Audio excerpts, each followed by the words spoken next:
Everybody has a responsibility in this country to do something between now and November to protect American democracy. And it has to be more than just voting themselves. I think people are like, oh, yeah, I voted, so I'm done. And I think like an organizer, because that was my first job in politics, organizing is just talking to people about what is going on, making sure people are registered to vote, making sure people know that American democracy is on the line.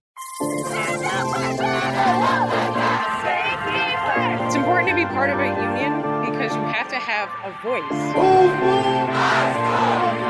Welcome to Union Talk. I'm Randi Weingarten. Welcome, everybody, and Happy New Year. And this is Union Talk, and I'm Randi Weingarten, and this is episode 41.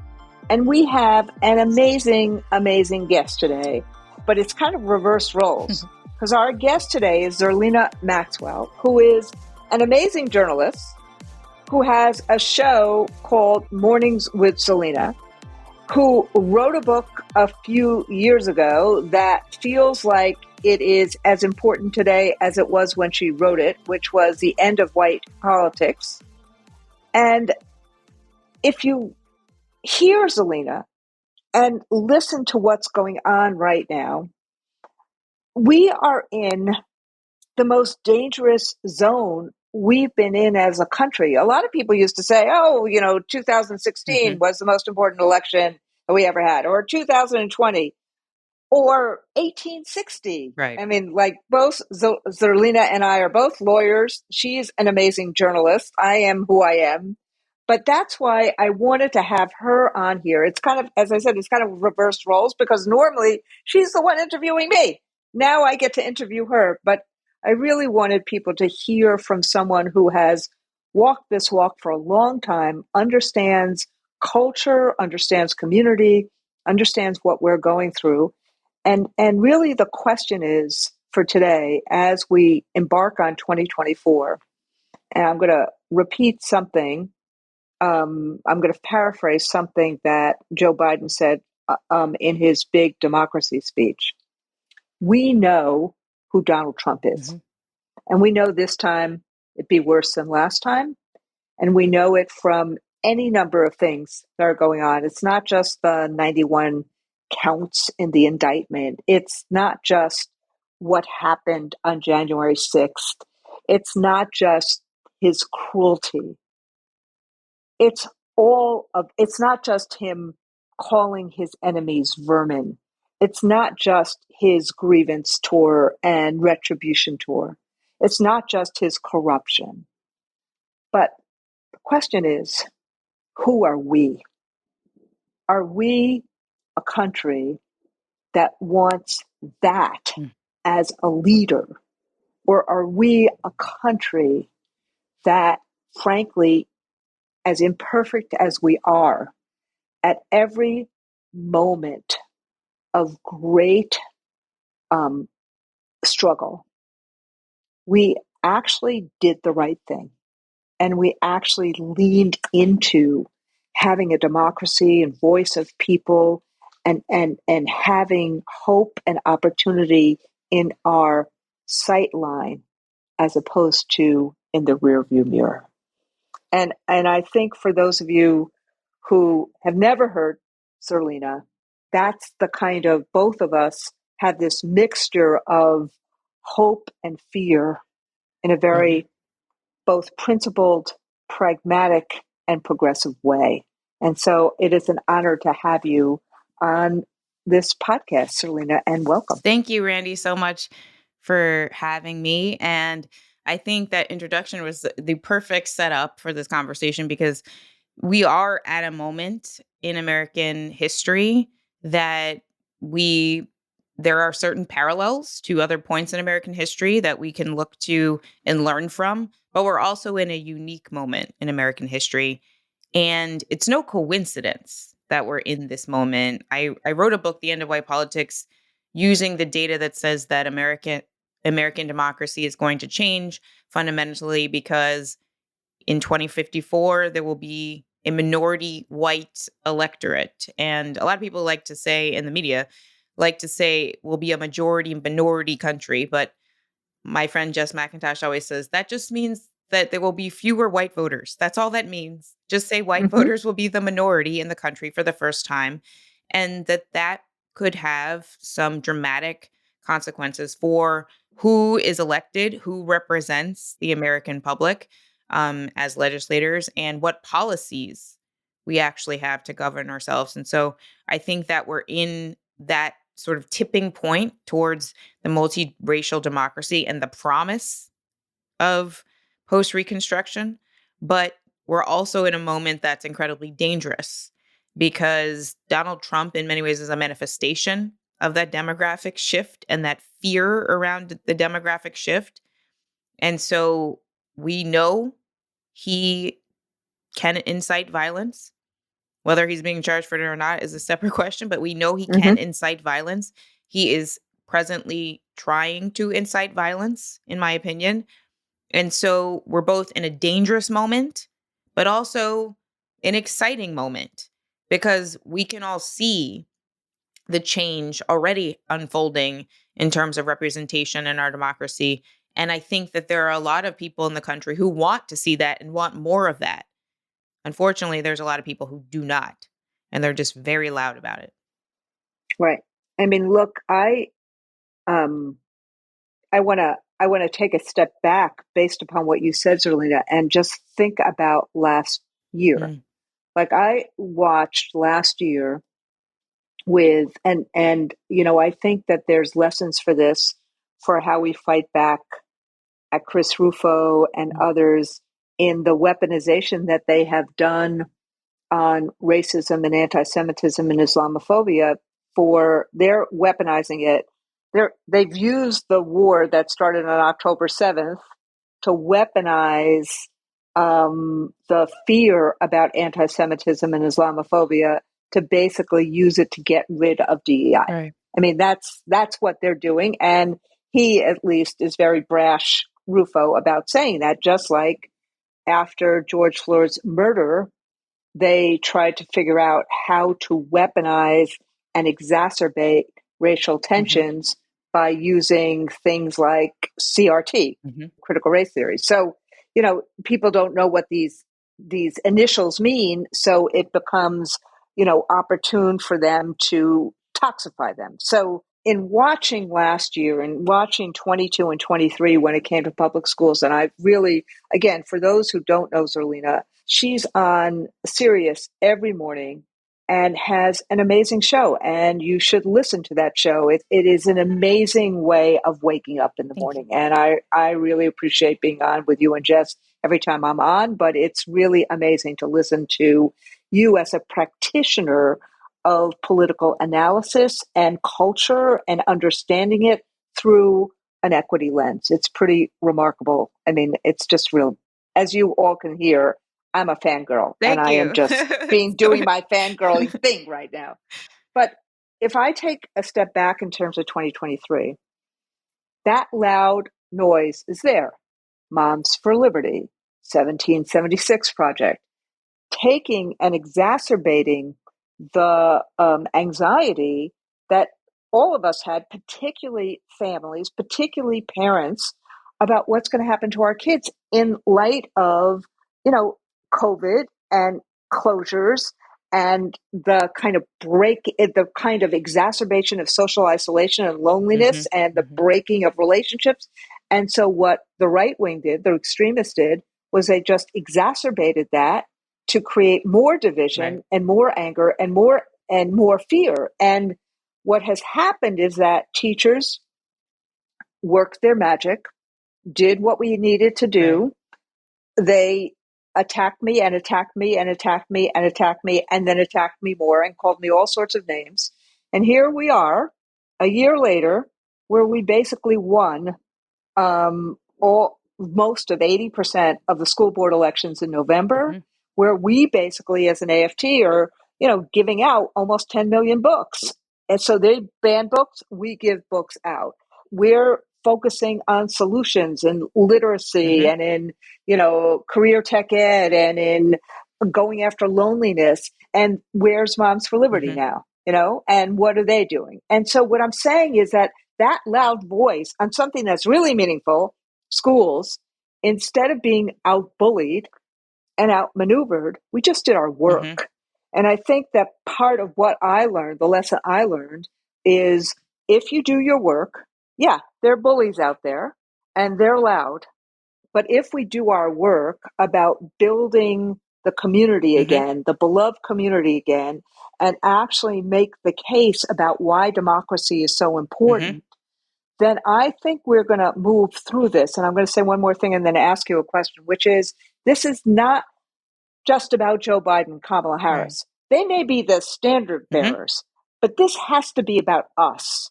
And too many times it's like, okay, I like what Joe Biden did about X, or I don't like what he did about Y. It's not about them. Right. It is about us. I'm glad they are standard bearers, but it is about democracy. So how do we convince people to not think about democracy as what they learned in 11th grade social studies or ninth grade social studies, that it is something living, breathing, and important? How do we do that?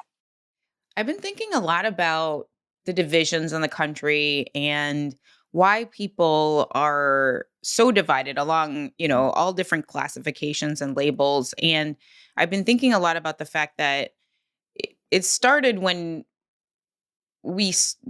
started to behave as if we were separate, right? We're separate, we're distinct, we have all these differences, and you vote this way, I vote this way, you look this way, you look that way. And it starts as kids. We learn it from the adults that we're growing up with. We might learn it from popular culture or representation in the media, but I think that it starts from that. And the way that you sort of get to the point you were mentioning about building a broader coalition and coming together is that, I'm not necessarily saying that folks on the left should reach out to their most MAGA supporting, neighbor or cousin or whatever, uncle. But I do think that we, particularly those who share the values of American democracy, of equity, diversity being a strength, not a weakness, not something bad or taboo, woke being a good thing, not a bad thing. The folks on the moral line that say, we want our public policy to reflect the best of us. We want public policy that addresses, present issues, but also emerging issues like climate change that are going to have catastrophic consequences on our children. As long as we sort of have a foundation of seeing that we have to work together to elect people who are going to best represent our interests, not the interests of, special interests or the interests of only a small fraction of the wealthiest Americans. And obviously we have structural reasons why it is incredibly difficult to enact the will of the majority of the people, right? We have there's so many structural reasons why we can't Mhm. do as much as really what our collective power is capable of. But at the same time, it's like I was just saying the other day on our show, and I say it almost every day. Everybody has a responsibility in this country to do something between now and November to protect American democracy. And it has to be more than just voting themselves. I think people are like, "Oh yeah, I voted, so I'm done." And I think like an organizer, because that was my first job in politics, Mhm. organizing is just talking to people about what is going on, making sure people are registered to vote, making sure people know that American democracy is on the line. You know that Donald Trump said he's going to be a dictator on the first day. Did you hear that? Making sure that your voter registration is up to date because there are so many ways in which structurally they try to remove people. So I think that if everybody thought like an organizer, Mhm. right, that would be a great first step in order to protect and preserve American democracy and thinking about ourselves as protectors of democracy and collectively as protectors of democracy, because it's only through democracy that we actually have a functioning country that can address all the issues that we care about to protect our kids. I mean, when I think about an issue like climate change, we're living through the consequences of climate change in the present while all the scientists are screaming as loud as they possibly can about what's in store. And the fact that many instances you're relying upon changing the mind of Ted Cruz. That just feels like an impossible thing. But Ted Cruz is not permanently appointed to that position. And so I Right. think, incumbency is what it is, but we all collectively can decide we want the people who are elected to represent us, we want them to reflect the diversity of thought and background and lived experience that makes up America. I think that's we're living through a growing it's a growth moment, as my mother would say. Yeah. You just said a couple of really, I've been writing things down as you've been talking. We are protectors of democracy. Democracy is kind of, I know you didn't use these words, but I'm going to use them. It's kind of like a Mm, precondition for anything else yes. we're doing on equity, on opportunity. But the other thing that's really important that you said a few minutes ago is a multiracial Right. democracy. And in some ways, what America, I mean, I know lots of people talk about American exceptionalism, and I giggle every time people talk about that. But the one thing that is exceptional about America is that it is, frankly, it's a new multiracial Mhm. democracy. It wasn't a multiracial democracy before the 60s Voting Rights Right. Acts in some ways. But it is one of the few places on earth that actually, since the 13th, 14th, and 15th Amendment, promised to be a multiracial Right. democracy. And after the Women's Rights Amendments, the 19th Amendment, right? Did I get that right? Yes. 19th, right? The 19th Amendment, it is one of the first that said it would be a not just multiracial, but, I guess I shouldn't say multisexual because I'll start a whole nother thing. But we rejected the Right. binary in terms of sexes, and we rejected misogynistic approaches in the 19th Amendment. And when we moved the vote to 18, we also honored our Mhm. youth. So if you actually are a student of the Constitution and of these kind of periods of great push and growth, Mhm. and then, as you said in your book, great kind of backsliding because of that, there's no other country like Right. this.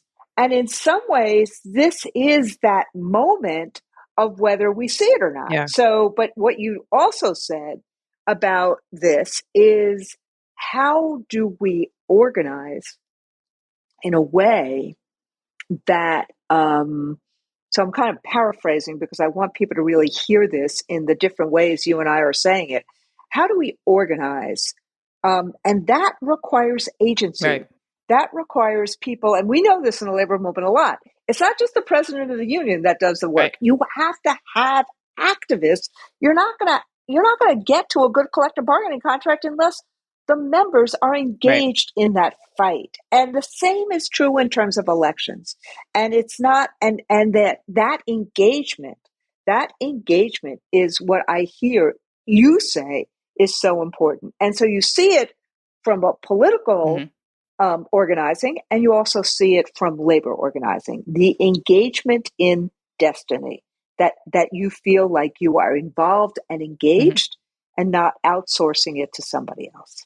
It really isn't something we can outsource. And the reason for that is because it's not as if we disengage, it's not as if the powerful and the people who are very well connected and the wealthy, the people who have invested money into keeping the system the way it is, keeping the status quo the way it is, or taking us back. It's not as if they're disengaged. They're very engaged. That's the reason why I think it's so important for people to realize how much of an emergency we're in with the upcoming Mm-hmm. election, that what is in store if Donald Trump somehow becomes the president again. It's not it won't look like the democracy that we have now, even if we are, very aware of its imperfections. It's going to look like something different.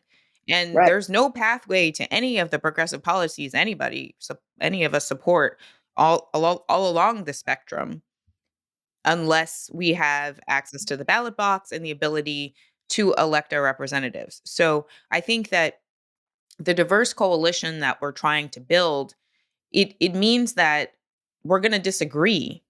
So one of the things I've been thinking a lot about recently is the way in which this current election cycle could go differently, even to the extent that on the left, as there's disagreements about policy, current policy, or even proposals for the future, that we remember that we are on the same side of the Right, moral line, not even a political line, but a moral right, line, that we want to preserve American democracy on. And in that diverse coalition, which is, the vast majority of the American voters, we want to ensure that we're not, attacking people in an ad hominem way, or, their character, that it's simply disagreements about policy, but we are still in this diverse coalition, because with diversity of background and lived experience comes diversity of opinion. right, That's something that comes exactly. along with it. And not be afraid of it. Don't be afraid of it. One of the things I am dying to ask you because of what's going on in the last literally few months is think about, and I don't think that I don't believe in Hmm. coincidences. I mean, I think that, and I agree with you, I think the other side is very contrived. They spend a lot of time creating Yeah. division and creating fear and creating apathy. And they're helped a lot by Russia and China and TikTok and Iran and all the social media that is about suppressing vote, not just creating people in different tribes and creating that kind of apathy or suppression. But this is what I was dying to ask you, because think about this. Georgia District Attorney Fani Hmm. Willis, New York AG Letitia James, Judge Chutkin, Hmm. what Claudine Gay, Hmm. what do they all have in common? And what do they have in common with our vice president? Well, I think we know. We do know the answer to that. We do know the So, answer. yeah. So Yeah. here you have Black women Yeah. in positions of great power making consequential decisions about other people, particularly Donald Trump. And think about the level of anger that underlies not only what he does, but his provocations on Truth Hmm. Social to others. And now what's happening in terms of DEI. I mean, and so I kind of just want to check in with you about how do you feel about all this? It's much more about because when I saw it coming at me as a school teacher Hmm. and as a labor Hmm. leader and as a gay Jewish woman married to a rabbi, and then you got Pompeo saying, "Oh, you're the most dangerous person in the world." I'm like, so I'm just trying to check in with you in terms of this is this is Black women making it in important roles on democracy, on accountability, on the rule of law, and what Trump and his minions are doing. How do you feel, and how are you? Well, it's very difficult to watch very successful Black women be attacked and demeaned, because in some ways, I mean, every Black woman, and we're, if you look at the statistics, demographically, the most educated group. Uh, One of the things that is frustrating about that is you realize as you become more successful, or you could become a Supreme Court justice and you're still going to get disrespected. So in a lot of ways it's Yep. very difficult to watch these women be demeaned and disrespected. I could have added her as Yeah, and well. yeah, no, just Just as, disrespected, yeah. after all they've accomplished. But at the same time, it's not surprising. So one of the things I've been thinking a lot about recently is the vice president, and how the vice president can uniquely be deployed throughout the course of this year. She's going on a reproductive freedom tour soon, starting in Wisconsin. But one of the things I think a lot about is how uniquely in this moment where we've lost abortion rights for the first time since before Roe, um, she's the first woman in that position, right? And she's lived and accomplished that, getting all the way to be vice president. All these women have accomplished all of these things in a world that was not set up for them to succeed. So, number one, for all the people that say that, oh well, it'll be very difficult for the vice president, or it's in now or in the future, or any of these other leaders, they know that. That's not new information for any of these women who have navigated all of the obstacles that the world puts in front of us. They don't naturally exist. These are arbitrary barriers that people put in front of Black women or people of any marginalized background, simply to make it easier for the people who have always had a straight path to success. And I think that Right. obviously that creates a level of fear and anxiety among the group who's always gotten to take all the things, all the jobs, all the titles, all the slots in colleges, whatever it may be. But it doesn't mean that a more equitable world results in you losing. You're not losing just because you don't get everything. Right. You just have to share Yeah. the power. I mean, the history of our economy proves that. Yes.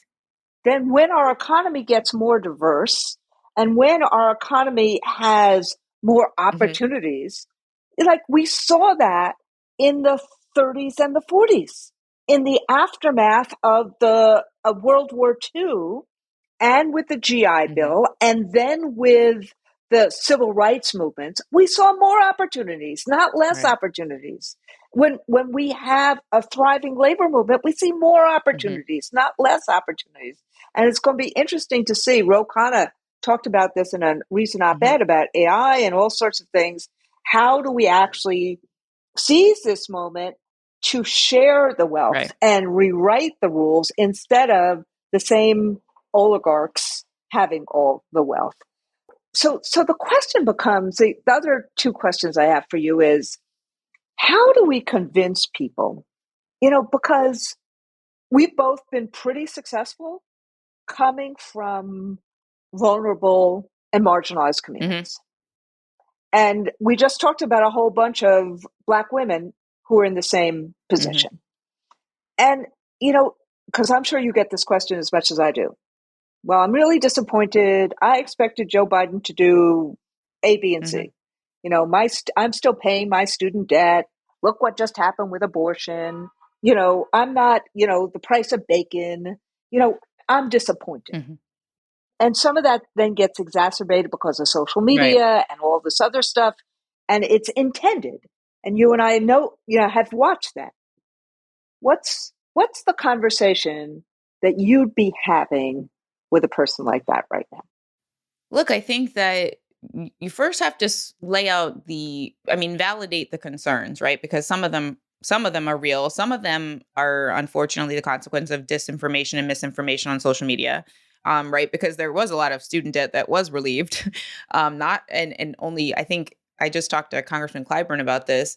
He was frustrated about the fact that I think it was of the 5 ways Biden tried to forgive student debt, 4 of them were successful, 1 wasn't, and that's the one that gets all the attention. So I think obviously correcting some of the facts in real time is important. Knowing and millions, by and the millions way, of people, millions of people have gotten debt relieved because of the other 4 ways, and much more fundamentally than the 5th, which was $10,000, but it was easily explained. Right. So it's important to sort of correct those facts in real time when you're having the conversation, but not in a way that makes them, just be like, oh, you don't know what you're talking about. You don't want to do that kind of conversation with anybody.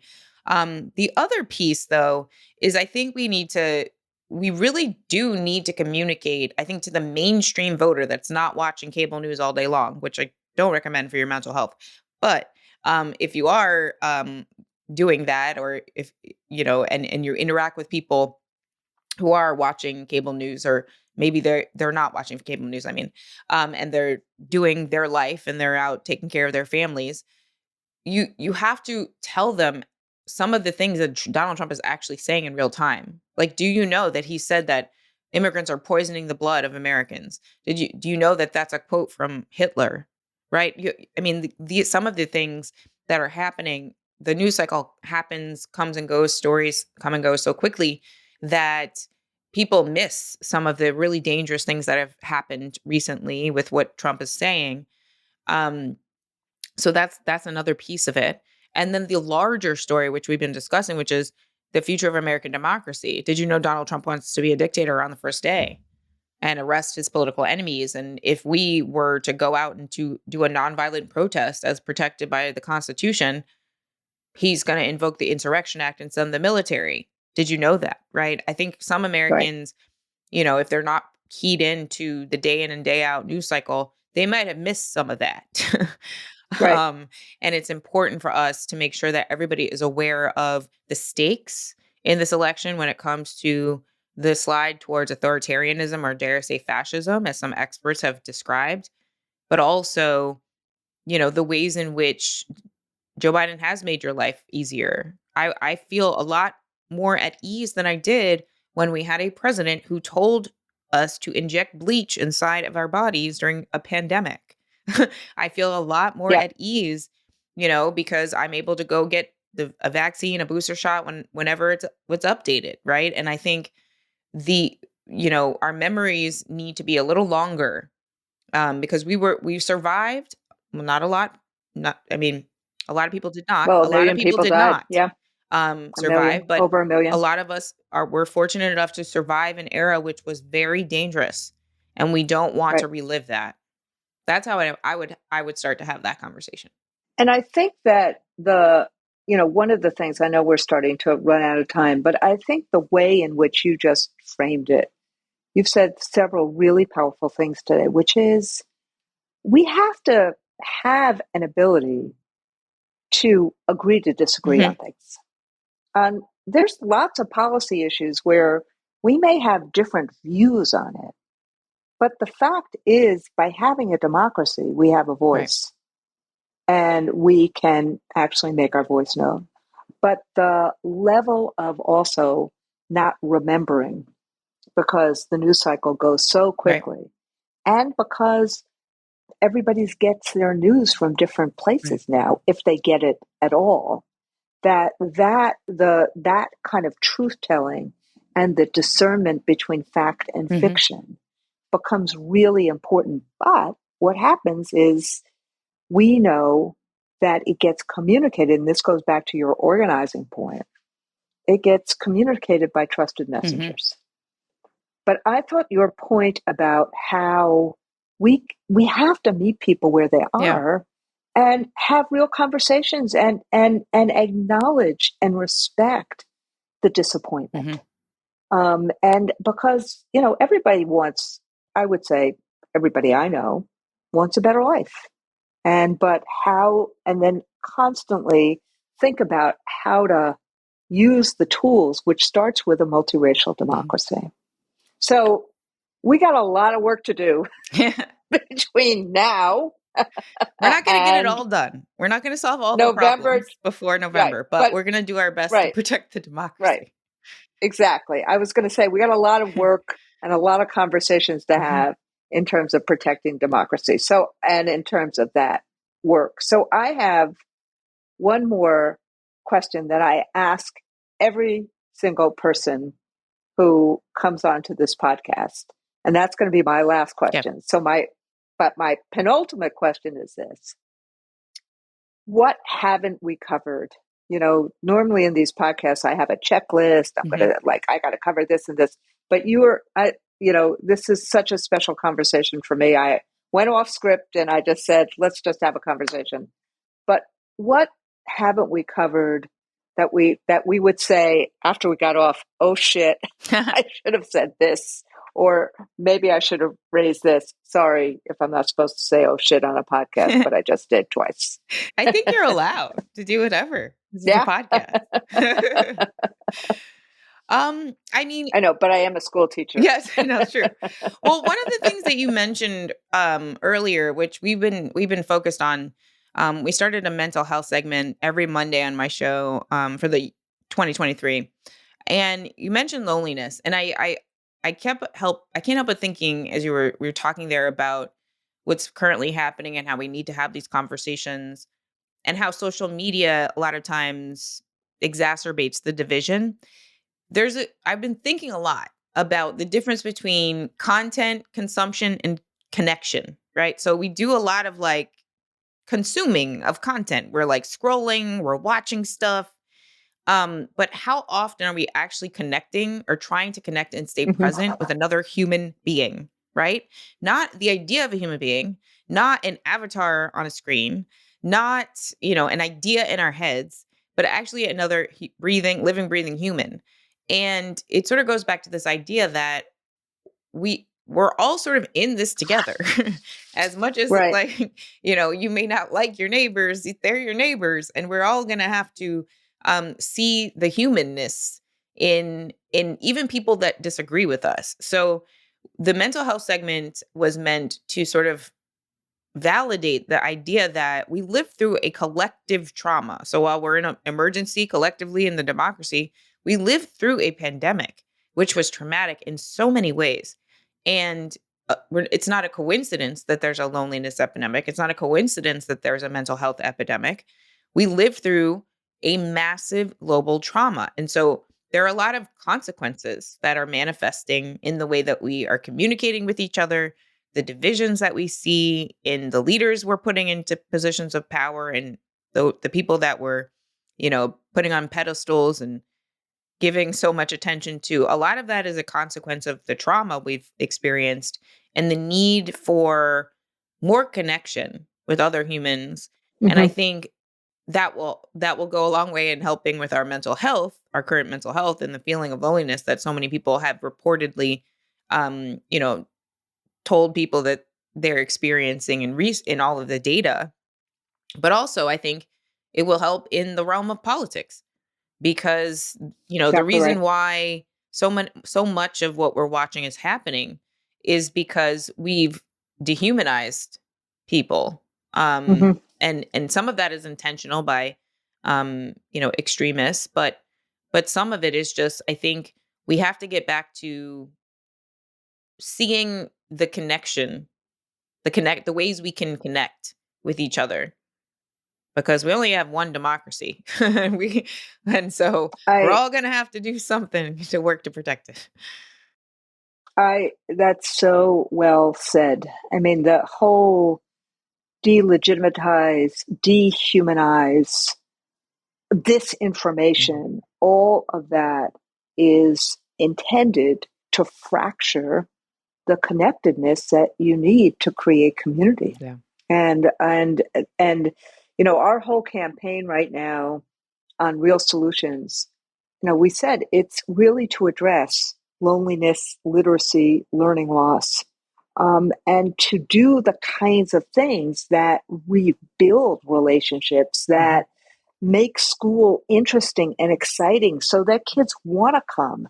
That you start with literacy because it creates confidence, Hmm. but you have to do things like community schools and wraparound services and really be intentional about rebuilding connection and relationships. And school can do that. Yeah. School can unite us. Yep. But that's why I'm so glad as I riffed over a bunch of words, you saw the loneliness word. Hmm. I was at a talk that Rabbi Sharon Brous gave in New York in the last few days. She has a new book called The Amen Effect. And she started by talking about this too, Hmm. about how you deal with social isolation and loneliness in the aftermath of all of what we've gone to. And Vivek Murthy, the Surgeon Hmm. General, has been talking Right. about this too. And so I think that it's really important to identify and then how to try to solve. Very. So I don't know, you're becoming a really good teacher here. I'm so trying. so you are. So the last question I have, which is the question I ask everybody, is, you know, which teacher did you love, or who had the most influence in you? Which teacher should we brag on right now Oh, I of love this yours? question. I was thinking about it earlier, and I think I always go back to the same teacher. It's my ninth grade English teacher. Her name was Mrs. Isaacson Cross. And I think about her a lot because she's the first teacher in my life who expected more from me and then pulled me aside to demand more from me. I Hmm. think I, sort of thought of myself growing up as like, I'm an athlete. And, I would get good grades, but I wasn't like obsessive about it. I mean, I wasn't really like trying my best. I was doing just enough, but not my best. And I think it's important when you have a teacher that sees that in you, they're like, you can be doing better. I remember I got like a 75 on a vocabulary quiz, and she was like, this is not, and I was like, what's the problem? This is fine. And she was like, you can do better. And so one of the things that we started to do is she's like, okay, you're going to come during seventh period every single day, and I'm going to tutor you one-on-one. And because you're way smarter than you are demonstrating. Um, and I think that having a teacher recognize your potential, that was very validating and affirming for me as really one of the only Black students in the school. And it set me up because as soon as she did that, I went from like whatever standard level classes to honors and AP classes, and then ended up going to Tufts and law school. Like, I think having a teacher expect and demand more, and then, Hmm. spend time helping me achieve more. It was very validating at a young age. And so, at the ripe old age of 42 now, I think about my ninth grade English teacher often because I'm like, what would happen if she never did that? I'm like, who knows where I would be? So if Miss Isaacson Cross is still with us, I hope we are able to, get this podcast to I her know that would so be that she hears it amazing. No, and I her know. family hears it. I several And, times I've looked up and on Facebook, but I haven't been able to find her yeah, in the many years well, I've tried. maybe But we maybe can, this time. maybe, yeah. And maybe the AFT, maybe our staff Yeah, can try to figure out how to find her and lift her up. Milburn High School in New Jersey. Fantastic, in New Yes, Jersey. Okay. We got it. I think yes. we have enough. We have enough breadcrumbs that someone in her family. We'll find someone in her family. Love it. So to all the Miss Isaacson Crosses of the world, but frankly to all the Zerlinas in the world who lift us up every day, who can actually have the sees through the aperture that you have and through the appetite you have to really fight for a better world and fight for the multiracial democracy that we need, and every single day engage with people on radio, which is amazing. I just want to say to you, thank you for spending this time with us. And I want to say to our listeners, you can find Zerlina on Sirius XM every single morning. And you can pick up her amazing book, The End of White Politics. It's available everywhere. It's still available. Yes. And please pick it up and read it, or read it to people that you love. And I just want to say, kind of on behalf of both of us, if I may speak for you for a minute, this democracy is really, it may be imperfect. We need to make it better, but it is what we got to actually make sure that we, the people, have a voice in our destiny, have a voice in our future, Right. and our families and our loved ones have a voice, which means make sure you register to vote. Make a plan about voting. Make a plan in November and get other people to the polls. Your country and our future is dependent on it. Thank you, Zerlina, very much for today. Thank you, Randy, for having me. It was so great to be here. Fantastic. And for everyone else, this is our 41st episode of Union Talk. I'm Randi Weingarten. I hope you enjoyed this episode of Union Talk. Remember to subscribe wherever you listen to your podcast and tune in every other week for a new episode. Thank you, be safe, and be well.